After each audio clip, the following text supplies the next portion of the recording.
इंतजार हुआ पूरा, आपकी पसंद आपकी खबर, ना शोर ना हंगामा, बात होगी खबर की, ना इधर की ना उधर की। शाम 7 बजे बात पते की। और इस शो को नंबर 1 न्यूज शो बनाने के लिए आप सभी का तहे दिल से शुक्रिया। नमस्कार, मैं आपके साथ शोभना यादव।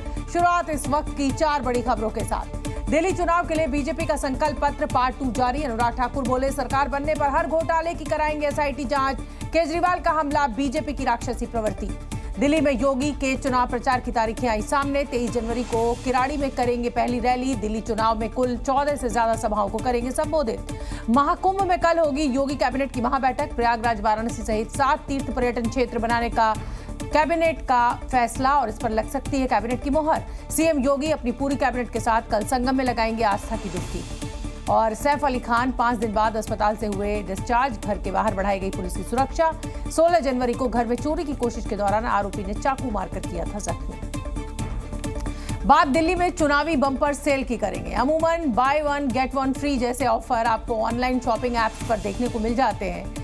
जैसे ही शॉपिंग कंपनियां 50 से 70% की डील से ग्राहकों को लुभाती है, ठीक उसी तरह दिल्ली में वादों की बारिश कर जनता को लुभाया जा रहा है। मुफ्त के बदले मुफ्त, चाहे आम आदमी पार्टी हो या बीजेपी। मुफ्त की योजनाओं से दिल्ली के सियासी गलियारों में हलचल मचा चुकी है।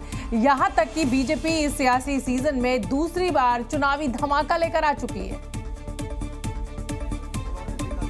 क्योंकि बीजेपी का विजय संकल्प पार्ट 2 लॉन्च हो चुका है, जिसमें मुफ्त की योजनाएं युवाओं को साधने का प्लान है और केजी से पीजी तक मुफ्त शिक्षा का वादा।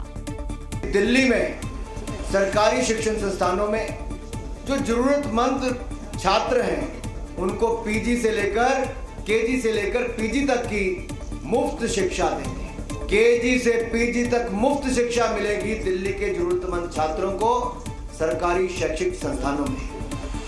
सिर्फ इतना ही नहीं, बीजेपी दिल्ली के युवाओं को भी साधने का प्लान तैयार कर चुकी है। यहाँ प्रतियोगी परीक्षाओं की तैयारी करने वाले को 15,000 रुपए की मदद का भी ऐलान किया गया। और इन्हीं योजनाओं के बीच अब अरविंद केजरीवाल भी हमलावर हो चुके हैं। अगर मोहल्ला क्लिनिक और अस्पतालों में फ्री इलाज बंद कर दिया गया, कम से कम 5-7 हजार रुपए तो महीने का आपका ये खर्चा, 15,000 रुपए तो ये खुद मान रहे हैं कि हम बंद कर देंगे, आपके 15,000 रुपए का एक्स्ट्रा खर्चा आएगा। मुझे बेहद खुशी है कि भारतीय जनता पार्टी ने ईमानदारी से कम अपने खतरनाक मंसूबों को दिल्ली की जनता के सामने कबूल किया है। चुनावी ऑफर दोनों तरफ से दिए जा रहे हैं, लेकिन बीजेपी दावा कर रही है कि अगर उनकी सरकार बनी तो मौजूदा मुफ्त की योजनाओं के अलावा महिलाओं के लिए, बुजुर्गों के लिए और अब युवाओं को भी कुछ इसी तरह मुफ्त की योजनाओं का लाभ मिलेगा। यानी बीजेपी का मैसेज साफ है, दिल्ली में बाय 1 गेट 1 फ्री तय है। दिल्ली के महासंग्राम में किसका मंगल और किसके शनि भारी होने वाला है, इसकी तस्वीर तो 8 फरवरी को साफ होगी। लेकिन आज यानी मंगलवार को हनुमान मंदिर से बीजेपी ने जो सियासी शंखनाद किया, वो आम आदमी पार्टी के लिए बिल्कुल भी शुभ संकेत नहीं है। क्योंकि अरविंद केजरीवाल के रामायण प्रसंग में मारीच की जगह रावण की एंट्री से सियासी महाभारत छिड़ गई है। और बीजेपी के बड़े बड़े नेता बजरंगबली के मंदिर में माथा टेक रहे हैं, भगवान से माफी मांग रहे हैं उस बयान के लिए जिसे अरविंद केजरीवाल ने अपने चुनावी भाषण के दौरान दिया था। इतने में रावण आया सोने का हिरण बनके। आया कि नहीं आया? सोने का हिरण बनके आया। लक्ष्मण के पास चारा नहीं था, लक्ष्मण चला गया और वो रावण अपना वेश चेंज करके और सीता मैया का हरण करके ले गया। केजरीवाल के इसी रामायण प्रसंग पर बीजेपी हमलावर हो चुकी है। वीरेंद्र सचदेवा हनुमान मंदिर से भगवान राम के अपमान का आरोप लगा रहे हैं और दिल्ली वालों से माफी मांग रहे हैं। लेकिन इन आरोपों के बीच आम आदमी पार्टी भी बैकफुट पर आने वालों में से नहीं है। अरविंद केजरीवाल जैसा अज्ञानी अधर्मी अगर हमारे धर्म को, हमारे सनातन को गाली देगा, तो हम तो प्रभु श्री राम से दिल्ली वालों की मंगल कामना के लिए क्षमा भी मांगेंगे और उपवास भी रखेंगे, क्योंकि वो अधर्मी तो इस बात को स्वीकार करेगा नहीं। इनको रावण से इतना प्यार है, राक्षसी प्रवृत्ति है इन लोगों की। मैं दिल्ली के झुग्गी वालों को और गरीब तबके को खासकर चेताना चाहता हूं कि अगर ये आ गए तो ये राक्षसों की तरह निगल जाएंगे आप लोग। रामायण प्रसंग पर बजरंग बाण आम आदमी पार्टी की तरफ से भी छोड़े गए। मनीष सिसोदिया ने तो बीजेपी को रावण का वंशज बता दिया। उन्होंने कहा, बीजेपी रावण का बचाव क्यों कर रही है? बीजेपी रावण का सहारा क्यों ले रही है? क्या बीजेपी रावण की वंशज है? यानी एक तरफ हनुमान तो दूसरी तरफ रावण पर रन से दिल्ली का चुनाव और भी भीषण हो चुका है। अब सवाल है कि दिल्ली चुनाव में योगी मॉडल का कितना असर पड़ेगा। क्या बटेंगे कटेंगे जैसे नारे दिल्ली में भी फिट बैठने वाले हैं या फिर दिल्ली की जनता कुछ और ही तय कर चुकी है? क्योंकि जैसे ही दिल्ली के चुनावी मैदान में योगी की धमक सुनाई देने लगी, महाराष्ट्र की तरह दिल्ली में भी बटेंगे तो कटेंगे के नारे पर बहस छिड़ गई। तो ऐसे में अब मुस्लिम मोहल्ले में भी कुछ योगी के साथ तो कुछ योगी के विरोध में सामने आ चुके हैं। योगी जी का जलवा बहुत है, आने वाले टाइम में योगी जी प्रधानमंत्री बनेंगे। जो काम आज यूपी में लॉ एंड ऑर्डर को मजबूत करने में योगी जी ने किया है, तो पूरे भारत के सभी राज्य अपेक्षा रखते हैं कि हमारे यहाँ भी ऐसा ही मुख्यमंत्री हो। यहाँ कोई नहीं बटा, सब सेफ है, हिंदू मुस्लिम यहाँ सब एक साथ रहते हैं। और दूसरी बात यह है कि दिल्ली अगर योगी जी आ रहे हैं तो कोई जादू नहीं चलने वाला। ये दिल्ली के सीलमपुर की तस्वीर है। यहाँ की जनता दिल्ली का मिजाज बता रही है, लेकिन कुछ पक्ष में तो कुछ विरोध में भी है। हालांकि बीजेपी योगी आदित्यनाथ के सहारे न सिर्फ हिंदुत्व बल्कि पूर्वांचली और उत्तराखंडी वोटरों को साधने का समीकरण फिट कर चुकी है। ऐसे में 4 दिन में योगी की 14 जनसभाएं होंगी।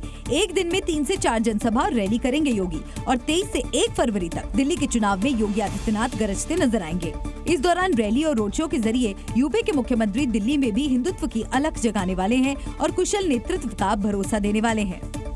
महाकुंभ का शुभ संयोग और संगम किनारे योगी कैबिनेट की पहली बैठक। कल महाकुंभ में मुख्यमंत्री योगी और उनके सभी 54 मंत्री मौजूद रहेंगे, क्योंकि ये कैबिनेट बैठक ऐतिहासिक होने वाली है। 2023 में आखिरी बार लखनऊ से बाहर अयोध्या में कैबिनेट की बैठक हुई थी और अब महाकुंभ में पहली बार यूपी की कोई सरकार कैबिनेट बैठक करेगी, जिसमें कई अहम फैसलों पर मुहर भी लगनी है। इसके साथ ही सभी मंत्री महाकुंभ में पावर स्नान भी करेंगे, यानी काम भी और दान पुण्य भी, जिसको लेकर अब जबरदस्त तैयारियां कुंभ में की गई हैं। अयोध्या के बाद पहली बार लखनऊ के बाहर कैबिनेट की कल जब मीटिंग होगी तो योगी के नाम एक और इतिहास लिखा जाएगा, जिसको लेकर जबरदस्त तैयारियां की गई हैं। जी न्यूज आपको एक्सक्लूसिव तस्वीरें दिखा रहा है कि किस तरीके से कैबिनेट बैठक को लेकर तैयारियां की गई हैं। ये आप देख पा रहे होंगे, ये वो टेंट है जहां पर सीएम योगी कल कैबिनेट बैठक करेंगे और कई अहम मुद्दों पर, कई अहम मसलों पर यहां पर मुहर लगाई जाएगी। योगी कैबिनेट पहले महाकुंभ स्नान करेगी और फिर कई अहम मुद्दों पर मंथन शुरू होगा। सूत्रों की माने तो कल महाकुंभ में ही धार्मिक क्षेत्र के गठन पर मोहर लग सकती है, जिसमें 7 जिले प्रयागराज, वाराणसी, चंदौली, गाजीपुर, जौनपुर, मिर्जापुर और भदोही को शामिल किया जाना है। माननीय मुख्यमंत्री के नेतृत्व में बैठक होगी और फिर वहाँ स्नान भी होगा और संतों के दर्शन भी होंगे। ये हम लोगों का बड़ा सौभाग्य है। योगी कैबिनेट की बैठक महाकुंभ के त्रिवेणी संकुल में होगी, जहां पर मंत्रियों के ठहरने बैठने के लिए खास इंतजाम किए गए हैं। आपको दिखाऊं मैं इस समय कि ये जो कुंभ में जो कल बैठक होने वाली है उसको लेकर तैयारियां पूरी कर ली गई हैं। ये वो टेंट है जहां पर सीएम योगी के जो मंत्री हैं वो इसी टेंट में आके रुकेंगे। यानी तैयारी जबरदस्त है, बस सुबह का इंतजार है जब योगी और उनके सभी 54 मंत्री महाकुंभ पहुंचेंगे। इतिहास में ये पहली बार होगा जब यूपी की पूरी सरकार महाकुंभ में होगी और कैबिनेट बैठक कर रही होगी। और अब बात सियासत में मासूमियत की। बिहार के एक शख्स ने राहुल गांधी पर इसलिए केस कर दिया क्योंकि उसकी बाल्टी दूध से जो भरी हुई थी वो गिर गई। क्यों? क्योंकि भैंस लगाते हुए भी वो राहुल गांधी का भाषण सुन रहा था, ऐसा शिकायत करने वाले का दावा है।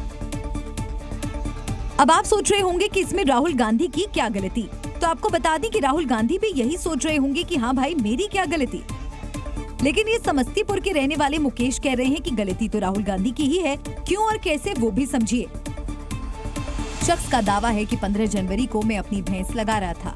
भैंस लगाते वक्त मैं राहुल गांधी का भाषण सुन रहा था।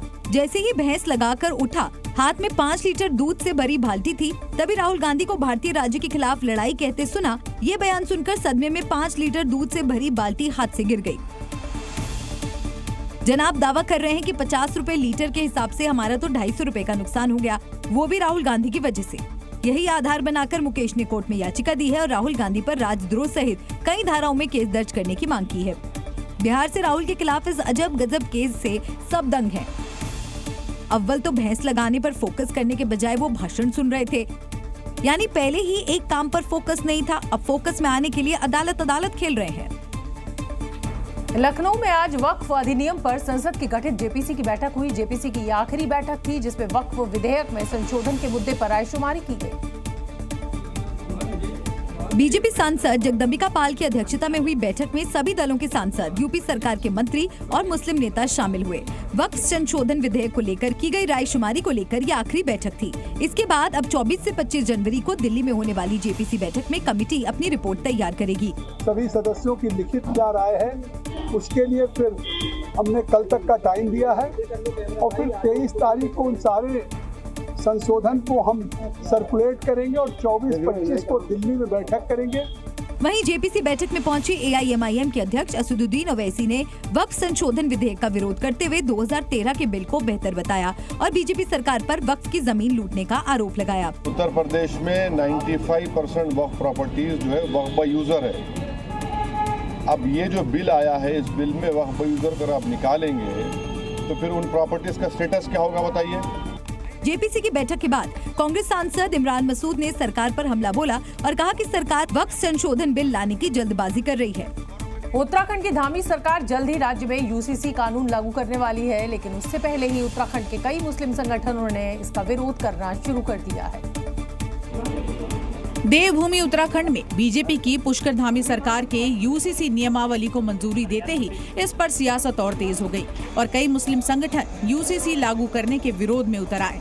उत्तराखंड मुस्लिम संगठन के अध्यक्ष नईम अहमद ने यूसीसी की नियमावली पर विरोध जताया और निकाय चुनाव के दौरान के लिए फैसले को आचार संहिता का उल्लंघन बताया। अभी आचार संहिता मॉरल कोड ऑफ कंडक्ट लागू है, प्रदेश में निकाय चुनाव चल रहे हैं, ऐसे में क्या ये ग्रॉस वायलेशन नहीं है मॉरल कोड ऑफ कंडक्ट का? नईम अहमद ने बीजेपी पर यूसीसी को लेकर राजनीति करने का आरोप लगाया और इस कानून को कोर्ट में चुनौती देने का दावा किया। ये संविधान के विरुद्ध है, हम इसका विरोध करते हैं, संवैधानिक तरीके से इसका विरोध करते रहेंगे और इसको माननीय न्यायालय में इसको चैलेंज करेंगे। माना जा रहा है कि उत्तराखंड की धामी सरकार 26 जनवरी से राज्य में यूसीसी कानून लागू कर सकती है, लेकिन मुस्लिमों समेत कई लोग धामी सरकार के इस फैसले से नाखुश है। हमारे हिंदुस्तान में हर मजहब के लोगों को हर तरह के से जीने की इजाज़त है, लेकिन अब आप जो है नए कानून पास कर रहे हो तो उससे तो देखो जनता को विरोध हो गई। यूसीसी जो है वो हमारे हिसाब से संविधान विरोधी है, भाजपा देश विरोधी है। यूसीसी का हम विरोध करते हैं और हम माननीय कोर्ट की शरण में भी जाएंगे और अगर सड़कों पर आना पड़ा इसके विरोध में तो सड़कों पर भी आएंगे। धामी सरकार अगर गणतंत्र दिवस पर उत्तराखंड में यूसीसी लागू करती है तो उत्तराखंड ऐसा करने वाला देश का पहला राज्य होगा। अब बात माफिया अतीक अहमद के उस बेटे की करेंगे जो प्रयागराज के बाल सुधार गृह में 221 दिनों से बंद था। अब एहजम को पढ़ाई के लिए कोलकाता भेज दिया गया है, जिसकी सुरक्षा ममता बनर्जी की पुलिस करेगी। क्योंकि उमेश पाल हत्याकांड के आरोपी या तो पुलिस एनकाउंटर में मारे गए या अतीक अशरफ की तरह दुश्मनों की गोली का शिकार हो गए, लेकिन इस हत्याकांड के कुछ और किरदार भी हैं, जिसमें बमबाज गुड्डू मुस्लिम, अतीक की बेगम शाइस्ता और बालगृह से आजाद हुआ अतीक का बेटा एहजम, जो प्रयागराज बालगृह में बंद था। अब एहजम राजनीति पढ़ने कोलकाता पहुंच चुका है। ममता सरकार एहजम को सुरक्षा देगी।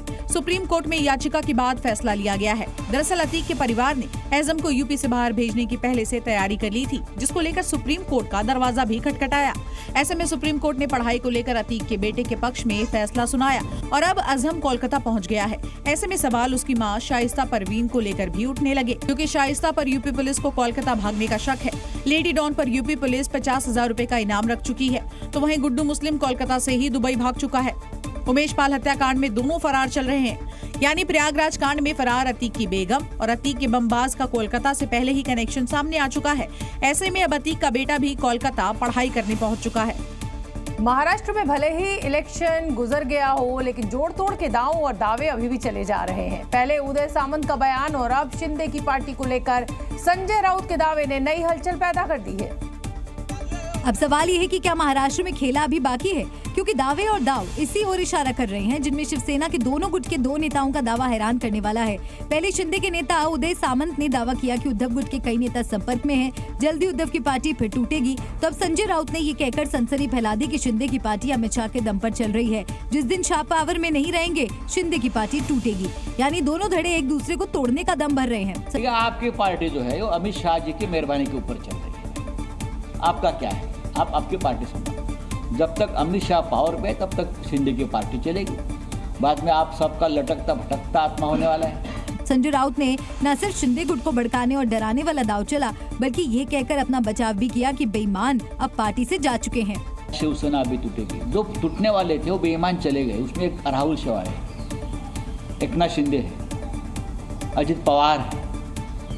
अब जो बचे हैं वो बहुत ही लॉयल, ईमानदार लोग हैं जो पार्टी में बचे हैं। कुल मिलाकर महाराष्ट्र में सत्ता का सेंटर तो तय हो गया, अब एक है, लेकिन सत्ता की लड़ाई में कितनों की कुर्बानी अभी बाकी है। कौन से खेल और कौन से खिलाड़ी अभी पाला बदलने वाले हैं, कुछ भी कहना जरा मुश्किल होगा। सैफ अली खान को अस्पताल से छुट्टी मिल गई है, लेकिन एक्टर सैफ पर हमले का आरोपी शरीफुल इस्लाम शहजाद आज फिर सैफ के घर में दाखिल हुआ, लेकिन इस बार उसे मुंबई पुलिस अपने साथ लेकर आई थी क्राइम सीन रिक्रिएट करने। आरोपी को लेकर मुंबई पुलिस सैफ अली खान के घर पहुंची, जहां पूरे वारदात का सीन रिक्रिएट किया गया। मुंबई पुलिस की टीम करीब 1 घंटे तक सैफ के घर में रही और एक जानकारी जुटाई गई। सैफ के घर से निकलकर मुंबई पुलिस आरोपी को लेकर बांद्रा रेलवे स्टेशन भी गई। पुलिस आरोपी से यह जानने की कोशिश कर रही है कि वारदात को अंजाम देकर वो कैसे भागा, बांद्रा स्टेशन कैसे पहुंचा। पुलिस ये भी पता लगाने की कोशिश कर रही है कि सैफ की बिल्डिंग में घुसते वक्त आरोपी किसी भी कैमरे में नजर क्यों नहीं आया और वो सैफ के घर में कैसे घुसा। रिक्रिएशन के दौरान कुछ पुलिसकर्मी सीसीटीवी कंट्रोल रूम में भी मौजूद थे, ये देखने के लिए कि कैसे बिल्डिंग में घुसने पर सीसीटीवी में बिना कैद हुए आरोपी हमला कर सकता है। इस दौरान पुलिस ने उसे ठीक उसी तरह से बैकपैक भी पहनाया था जैसा उसने वारदात के दिन पहना था। सैफ के घर के बाद पुलिस आरोपी को लेकर बांद्रा रेलवे स्टेशन और बस स्टेशन भी पहुंची। इस बीच 6 दिन बाद आज सैफ अली खान को अस्पताल से छुट्टी भी मिल गई है। फिलहाल मुंबई पुलिस ने जांच तेज कर दी है और इसी के चलते आज सुबह क्राइम सीन रिक्रिएट किया गया। यूपी एसटीएफ ने आज 15 सालों के इतिहास का सबसे बड़ा एनकाउंटर अंजाम दिया और रात के 2 बजे 4 बदमाशों को खत्म कर दिया। करीब 40 मिनट तक दोनों तरफ से 30 राउंड गोलियां चली और एसटीएफ ने कग्गा गैंग के 4 बदमाशों को मार गिराया। मारे गए बदमाशों में 1 लाख का इनामी अरशद भी शामिल है। दावा है कि 15 सालों में यूपी में ये सबसे बड़ा एनकाउंटर है और इससे पहले 2004 में जौनपुर में बावरिया गिरोह के 8 बदमाश एक साथ मारे गए थे। यानी यूपी एसटीएफ ने 15 साल बाद एक साथ 4 खूंखार अपराधियों का खल्लास कर इतिहास बना दिया। लेकिन यह एनकाउंटर एसटीएफ के लिए भी आसान नहीं था। 4 बदमाश मारे गए तथा इस दौरान हमारा एक इंस्पेक्टर सुनील भी गंभीर रूप से घायल हुए हैं। दरअसल एसटीएफ को गुप्त सूचना मिली थी कि अरशद अपने साथियों के साथ झिंझाना थाना क्षेत्र से गुजरने वाला है। खबर पुख्ता थी, लिहाजा एसटीएफ ने जाल बिछाना शुरू कर दिया। तभी तय समय पर एक कार की एंट्री हुई, लेकिन जैसे ही जवानों ने उन्हें रुकने का इशारा किया, बदमाशों ने फायरिंग शुरू कर दी। नतीजा ये हुआ कि एसटीएफ इंस्पेक्टर सुनील घायल हो गए। बस फिर क्या था, एसटीएफ की बंदूकों ने भी आग उगलनी शुरू कर दी और नतीजा 4 बदमाश यमराज के पास पहुंच गए। मारे हुए बदमाशों में से एक की पहचान अरशद के रूप में हुई है और इस पर 1 लाख का इनाम था और ये 29 नवंबर को बेहट थाना जो कि सहारनपुर जनपद में है, वहाँ एक रॉबरी में वंचित चल रहा था। अब जरा मारे गए बदमाशों की कुंडली भी देख लीजिए। पहला नाम है अरशद, 1 लाख का इनामी, 17 केस दर्ज जिनमें 5 हत्या के। यूपी और हरियाणा में इसने डकैती की कई वारदातों को अंजाम दिया। दूसरा बदमाश है मंजीत, 2021 में हत्या की थी। कोर्ट ने 20 साल की सजा सुनाई थी। 40 दिन के पेरोल पर छूटने के बाद से फरार था। जिस तीसरे बदमाश को एसटीएफ ने ढेर किया उसका नाम सतीश है। पिता दरोगा थे। सतीश का कोई क्रिमिनल रिकॉर्ड नहीं था। सूत्र का दावा है कि सतीश पुलिस का मुखबिर था लेकिन मारा गया, जबकि चौथे बदमाश की पहचान उजागर नहीं की गई। यानी अपराध के अंत का वो ऑपरेशन आधी रात में चलाया गया कि दशकों से आतंक का पर्याय बने कागा गैंग का गेम ओवर हो गया। यानी एक रात एक एनकाउंटर और पूरा कग्गा गैंग साफ। लेकिन हैरत की बात यह है कि एनकाउंटर पर अब सियासत शुरू हो गई है। विपक्ष अपराध के खात्मे के योगी मॉडल को कटघरे में खड़ा कर रहा है। सत्ता में आते ही योगी की पहली शपथ अपराध का खात्मा था। भरे विधानसभा में योगी ने अपराधियों को मिट्टी में मिलाने की सौगंध खाई थी।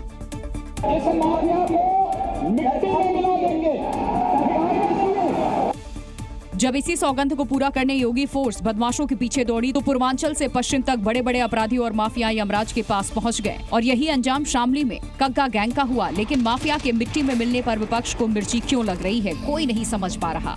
देश में चाहे उत्तर प्रदेश हो, चाहे महाराष्ट्र हो, चाहे बहुत सी जगह इनकाउंटर करना एक फैशन हो गया और फेक इनकाउंटर।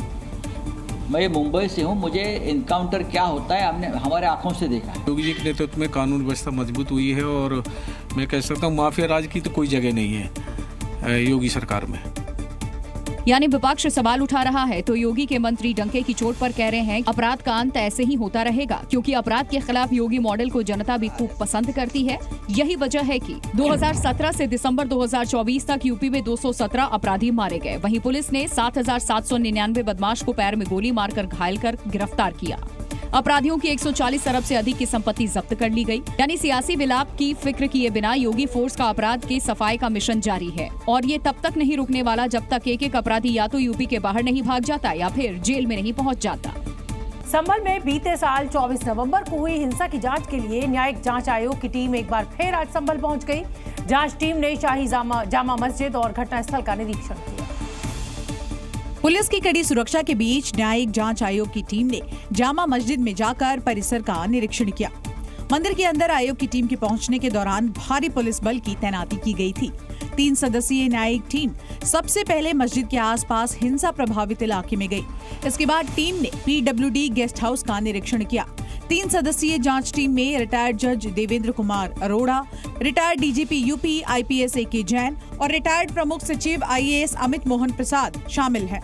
जो टीम है वो जहाँ पे हिंसा हुआ था उन तमाम इलाकों में फिलहाल घूम रही है, चीज़ों को समझ रही है। एक बार फिर से यहाँ पर जो जिले के आला अधिकारी हैं वो मौके पे मौजूद हैं और वो ब्रीफिंग दे रहे हैं, क्योंकि ये जो तस्वीरें जो इलाके यहाँ के उस वक्त तस्वीरों के माध्यम से सामने आए थे उसमें यहीं पर CCTV कैमरे जो लगाए गए थे उनको तोड़ा गया था और दंगाइयों ने यहीं से लगातार पुलिस पर हमला किया था। वो तमाम यहाँ पर स्केचेस और भौगोलिक स्थिति एक बार फिर से यहाँ पर न्यायिक आयोग की टीम को समझाया जा रहा है। जिले के अधिकारियों ने न्यायिक आयोग की टीम को बारीकी से समझाया कि आखिर हिंसा वाले दिन कहां क्या हुआ था। फिलहाल जांच जारी है और उम्मीद है कि संभल हिंसा का पूरा सच सामने आएगा।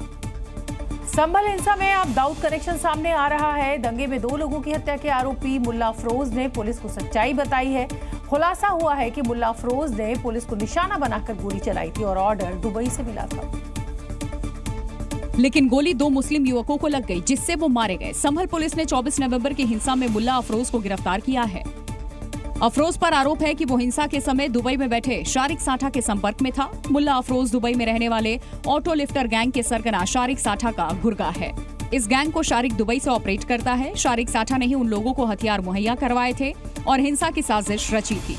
यही नहीं, इस गैंग के दाऊद इब्राहिम और पाकिस्तानी खुफिया एजेंसी ISI से भी संपर्क है। पुलिस के सामने मुल्ला अफरोज ने कई खुलासे किए हैं।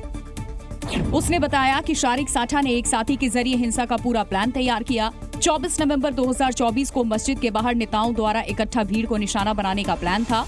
इस साजिश के तहत 10 से 20 लोगों की हत्या की जानी थी। आम लोगों और पुलिस को निशाना बनाने का प्लान था। मुल्ला अफरोज के अलावा और भी लोगों को इस काम के लिए हथियार मिले थे। जब 24 नवंबर को मस्जिद के बाहर मुस्लिम भीड़ ने हिंसा शुरू की तो इसी में शामिल अफरोज फायरिंग करने लगा। मुल्ला अफरोज संभल का ही रहने वाला है। उसके पास से पुलिस को 32 बोर की एक पिस्टल और पुलिस से लूटे गए कारतूस भी बरामद हुए हैं। कोबरा कमांडोज ने नक्सल आतंक पर बड़ा वार किया है और छत्तीसगढ़ में मुठभेड़ के बाद 14 नक्सलियों को मार गिराया, जिनमें 1 करोड़ का इनामी जयराम उर्फ चलपति भी शामिल है। तो वहीं दूसरी तरफ खबर ये भी है कि CRPF के कोबरा कमांडोज ने 50 नक्सलियों को घेर रखा है और मुठभेड़ अब भी जारी है। यानी ऑपरेशन नक्सल अब अंजाम तक पहुंचने के करीब है। दरअसल जवानों का ये एक्शन 6 जनवरी को 8 सुरक्षा बलों की मौत का बदला है, जब बीजापुर में IED लगाकर नक्सलियों ने कहर बरपाया था। तभी से CRPF और स्टेट पुलिस ऑपरेशन को अंजाम देने में जुटी है। जवानों का बदला!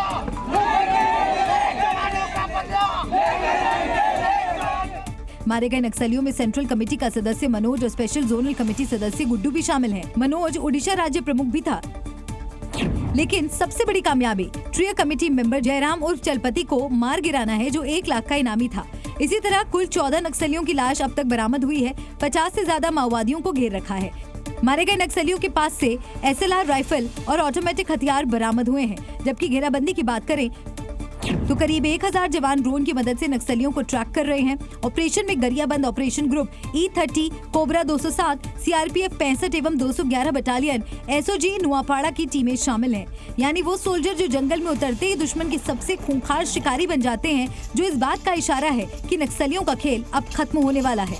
भोपाल में जन सुनवाई के दौरान कलेक्ट्रेट में हड़कंप मच गया। शिकायत की सुनवाई में देरी से भड़के पीड़ित ने कलेक्टर ऑफिस के बाहर खड़ी एक कार में ही आग लगा दी। जिसके बाद मौके पर अफरा तफरी का माहौल बन गया।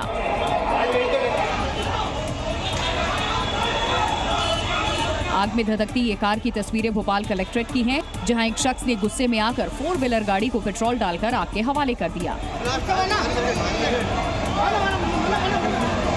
दरअसल जमीनी विवाद के मामले को लेकर किसान कलेक्ट्रेट में पहुंचा, जहां उसकी जन सुनवाई नहीं हुई।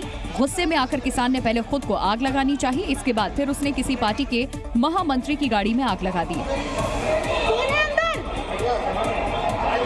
देखते ही देखते कलेक्ट्रेट के बाहर खड़ी ये गाड़ी धू धू कर जलने लगी और आग ने विकराल रूप ले लिया। जब तक फायर ब्रिगेड की टीम आती तब तक ये कार पूरी तरह से जलकर राख हो चुकी थी।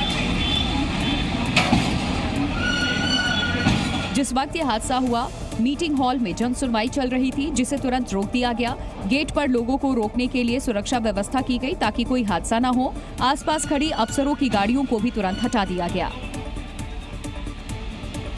फिलहाल पुलिस ने पीड़ित किसान को हिरासत में ले लिया है और पूछताछ कर रही है।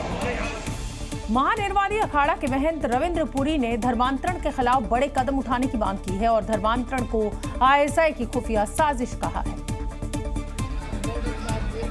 जी न्यूज़ से हुई खास बातचीत में महंत रविंद्र पुरी ने धर्मांतरण का मुद्दा उठाया और सरकार से इस पर सख्त कदम उठाने की मांग की। पंजाब में बहुत ज़्यादा धर्मांतरण हो रहा है, इस पर सरकार को विशेष ध्यान देना चाहिए, क्योंकि पंजाब एक संवेदनशील राज्य है जिसमें भारत की सीमा पाकिस्तान से लगती हुई है, तो उसमें कहीं न कहीं आईएसआई का भी रोल है। दूसरा, ईसाई मिशनरीज हर जगह लोगों का नाम ना चेंज करके जो नाम उनका हिंदुओं वाला है उसी नाम के साथ में उनको ईसाई बना रहे हैं। इसके ऊपर सरकार को तत्काल जो है अंकुश लगाना चाहिए, अन्यथा हम लोगों को आप वापस मजबूर होकर के और वही शस्त्र और शास्त्र की जो विद्या सन्यासियों की उसका कहीं न कहीं सहारा लेना पड़ेगा। दरअसल महाकुंभ में 13 अखाड़ों के साधु सन्यासी और नागा संत जुटे हैं। संगम की पावन धरती से साधु संत सनातन एकता की अलख जगा रहे हैं और हिंदुओं के खिलाफ साजिश रचने वालों को भी चेतावनी दे रहे हैं कि सनातन में शास्त्र की भी पूजा होती है और शस्त्र को भी पूजा जाता है, और इसीलिए सनातन विरोधियों को आगाह भी किया है। महानिर्वाणी अखाड़ा के महंत रविंद्र पुरी ने सरकार से धर्मांतरण के खेल पर रोक लगाने की मांग की है। अपने बच्चों के साथ पाकिस्तान से भारत आने वाली सीमा हैदर एक बार फिर सुर्खियों में है और सीमा हैदर उनके पति सचिन महाकुंभ में 51 लीटर दूध से अभिषेक का ऐलान करते नजर आए। प्यार की खातिर अपने बच्चों के साथ ग्रेटर नोएडा में रह रही सीमा हैदर अभी गर्भवती है, जिसके चलते वो महाकुंभ में आस्था की डुबकी नहीं लगा पाएंगी। लेकिन हिंदू धर्म में उनकी इतनी आस्था है कि उन्होंने महाकुंभ में 51 लीटर दूध से अभिषेक करने का ऐलान किया है। गर्भवती होने की वजह से सीमा हैदर को डॉक्टरों ने यात्रा करने से मना किया है और पति सचिन मीना उनकी देखभाल कर रहे हैं। इसलिए महाकुंभ में उनकी तरफ से गाय का दूध महाकुंभ पहुँचाने की जिम्मेदारी सीमा हैदर ने अपने मुँह बोले भाई और वकील AP सिंह को दी है। मेरी भी इच्छा थी, मैं तो जा तो नहीं सकती, पर उन्होंने भैया को ये जरूर कहा कि भैया आप जा रहे हो तो मेरी तरफ से गौ माता का दूध चढ़ा देना, और गंगा हम भी जरूर कभी न कभी गंगा नहाने भी जाएंगे। सीमा हैदर सोशल मीडिया के जरिए लगातार आस्था के महापर्व को देख रही हैं। इस बार भले ही ऐतिहासिक महाकुंभ का हिस्सा ना बन पाई हो, लेकिन उनके पति सचिन मीना का अगले महीने महाकुंभ में डुबकी लगाने का प्लान है। इच्छा थी मेरी कि मैं भी महाकुंभ मेला देखूं, पर हम फोन में पूरा देख रहे हैं और मीना जी जरूर जाएंगे फरवरी में। फिलहाल तो थोड़ा मेरी केयर करने में लगे, उनकी तबीयत डाउन चल रही है, तो ठंड कम होते ही मीना जी भी जाएंगे। पाकिस्तान से भारत आने के बाद सीमा हैदर पहले भी कई बार भारतीय त्योहारों में हिस्सा ले चुकी है और अब एक बार फिर उन्होंने हिंदू धर्म में अपनी आस्था दिखाई है। महाकुंभ में अपने लुक्स और स्वभाव के कारण वायरल हुई हर्षा रिछारिया एक बार फिर से चर्चा में है। लोगों की प्रतिक्रिया से परेशान होकर उन्होंने महाकुंभ छोड़ने का ऐलान किया था, लेकिन अब हर्षा एक बार फिर मेले में वापस आ चुकी है। महाकुंभ की सबसे सुंदर साध्वी के नाम से गूगल पर ट्रेंड होने वाली हर्षा जब श्री पंचायती निरंजनी अखाड़े के शिविर में पहुंची तो संतों ने उन्हें बेटी के रूप में भव्य स्वागत किया। इसके बाद हर्षा भी भावुक हो गई और मीडिया के सामने बयान दिया।